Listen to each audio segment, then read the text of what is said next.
شومی قسمت دیکھیں کہ وہ شخص جوڈیشل مرڈر کی نظر ہوا، اور یہاں پر یہ بات کہے بغیر میں نہیں رہ سکتا کہ ان کی صاحبزادی محترمہ بے نظیر بھٹو شہید نے جمہوریت، قانون اور انصاف کے لیے اپنی جان کا نذرانہ پیش کر دیا، اور اسی طریقے سے جناب اسپیکر میاں محمد نواز شریف کو اس بات کی سزا دی گئی کہ انہوں نے پورے ملک میں ترقی اور خوشحالی کے مینار تعمیر کیے، اور ان کی تمام ان عوامی منصوبے کے اوپر چونکہ تختیاں لگی تھی، بعض قوتوں کو یہ بات راست نہ آئی، اور انہوں نے 3 بار محمد نواز شریف کی حکومت کا تختہ الٹ دیا، سلاخوں کے پیچھے بجوایا، بے بنیاد کیسز بنائے، جلا وطنیاں پر مجبور کیا، لیکن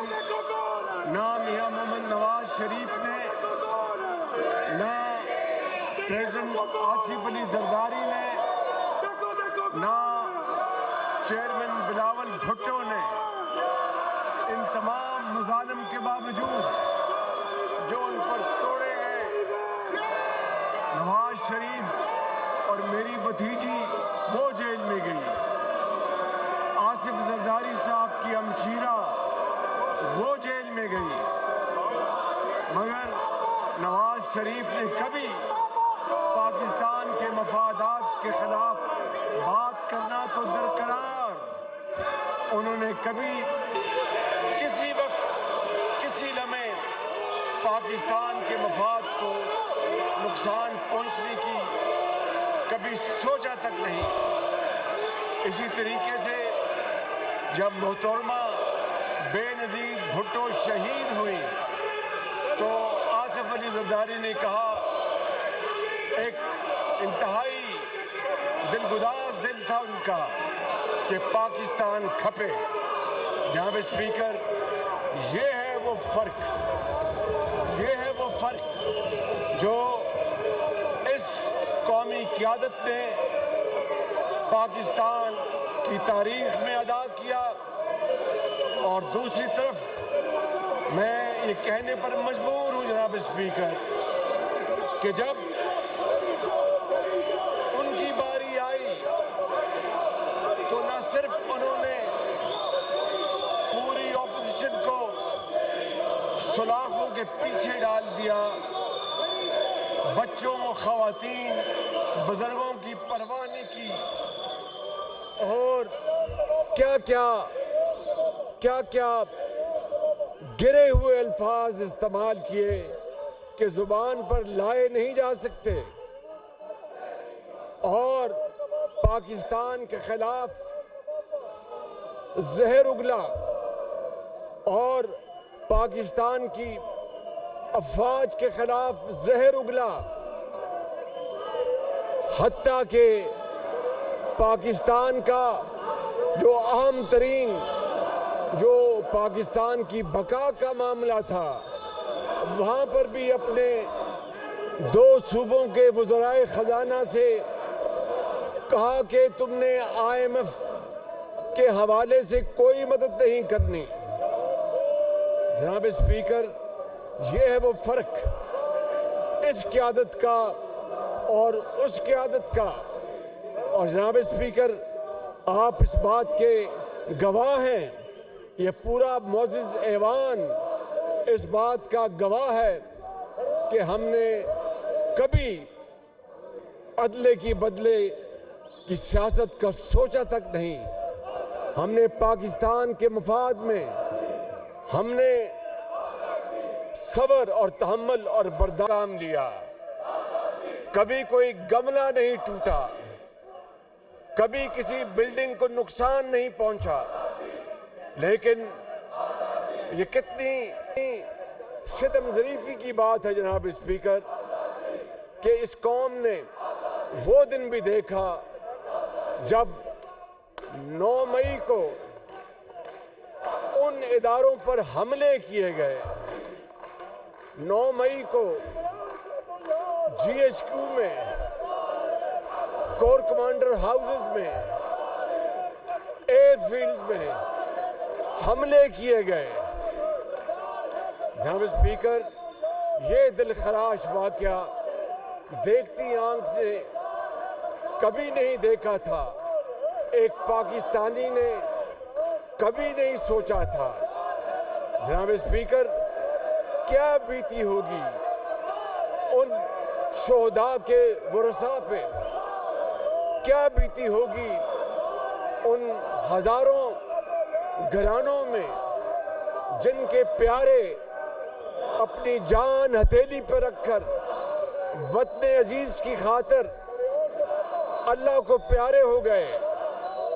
جنہوں نے مردانہ وار دہشت گردی کا مقابلہ کیا. اور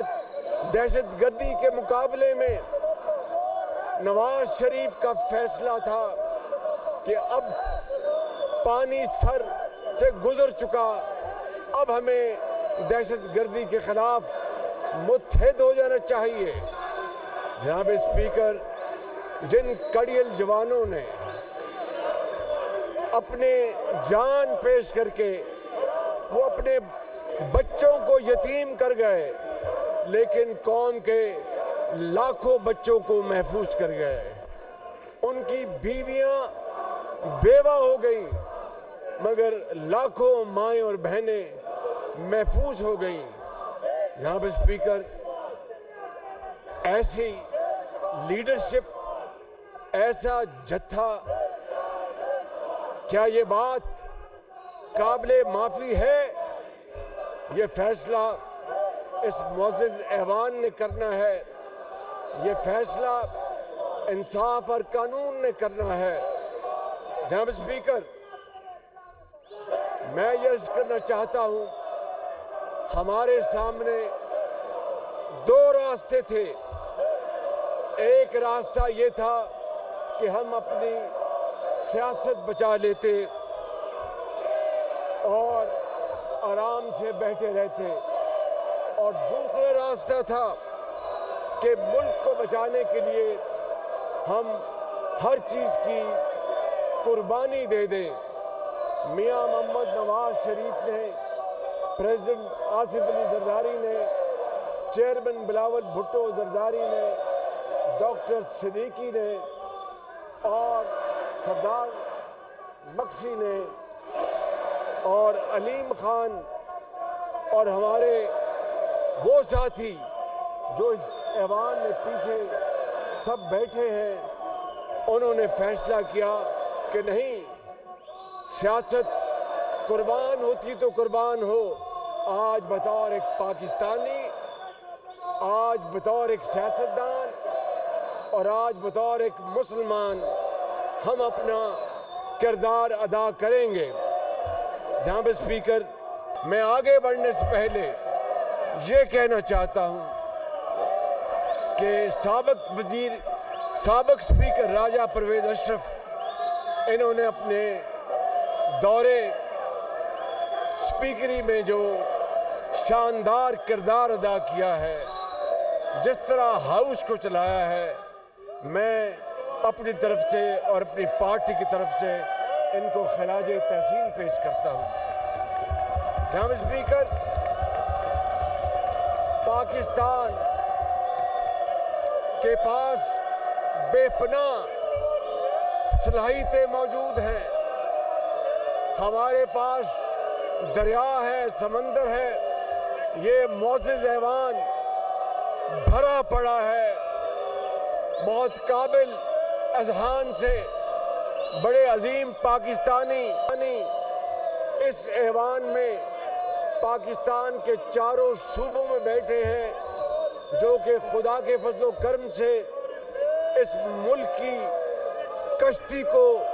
منجھدار سے نکال کر کنارے لے جائیں گے۔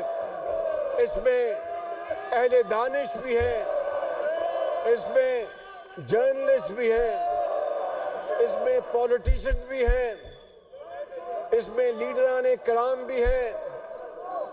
اس میں ہماری مادی قومی دولت ہے، ہماری نوجوان بچے اور بچیاں جن کی تعداد کروڑوں میں ہے، وہ آج پاکستان کا ہراول دستہ ہے،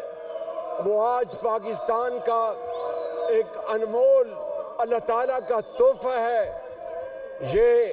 ایک بہت بڑا چیلنج بھی ہے اور ساتھ ایک بہت بڑی اپرچونٹی بھی ہے۔ جناب اسپیکر، میں سمجھتا ہوں کہ چاہے معدنیات ہو، چاہے زراعت ہو، چاہے آئی ٹی ہو، اگر ہم مل کے فیصلہ کر لیں گے کہ ہم نے پاکستان کی تقدیر بدلنی ہے تو خدائے بزرگ و برتر کو گواہ بنا کر میں کہتا ہوں کہ انشاءاللہ ہم اس ہمالیہ نما چیلنجز کو، ہم اس سمندر سے گہرے چیلنجز کو مل کر انشاءاللہ اس کو عبور کریں گے اور پاکستان کو اس کا صحیح مقام دلوائیں گے۔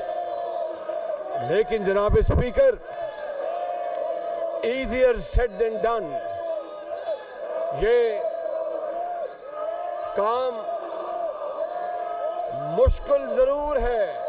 لیکن ناممکن نہیں ہے۔ میں چند بڑے بڑے جو اس وقت